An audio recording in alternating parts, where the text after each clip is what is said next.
দার্জিলিংয়ে তো আমি ছোট থেকে অনেকবারই এসেছিলাম, কিন্তু এই প্রথমবার আমার সৌভাগ্য হলো কেভ ইন্টার্সে বসে ব্রেকফাস্ট করার।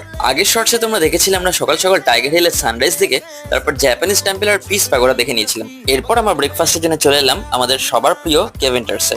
যদিও সিট না থাকার কারণে টলিউড বা বলিউড মুভিতে যেমন খোলা আকাশের নিচে বসে ওখানে খাওয়ার দৃশ্য দেখি, সেরকম ভাবে আমাদের খাওয়া হলো না। কিন্তু যেখানে বসলাম সে জায়গাটাও কিন্তু খারাপ ছিল না।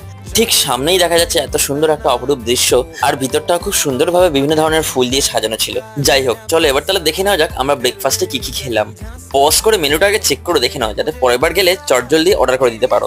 আমরা যা যা খেলাম তার দামগুলো আর আলাদা করে এখানে মেনশন করছি না, সেটা তোমরা আমাদের বড় ভ্লগই দেখতে পেয়ে যাবে। এইটা ছিল চিকেন হট প্ল্যাটার, যার মধ্যে ছিল বিভিন্ন ধরনের চিকেন আর দুটো সানি সাইড আপ। আর এইটা হলো চিকেন মিটলফ স্যান্ডউইচ। আর এইটা হলো চিকেন সালামি বার্গার। সাথে নিয়েছিলাম গরম গরম কফি আর হট চকলেট। আবারও রিকোয়েস্ট করছি নিচের লিঙ্কে ক্লিক করে ফুল ভিডিওটা দেখে নিতে ভুলো না কিন্তু। আর ভালো লাগলে সাবস্ক্রাইব করো। বাই।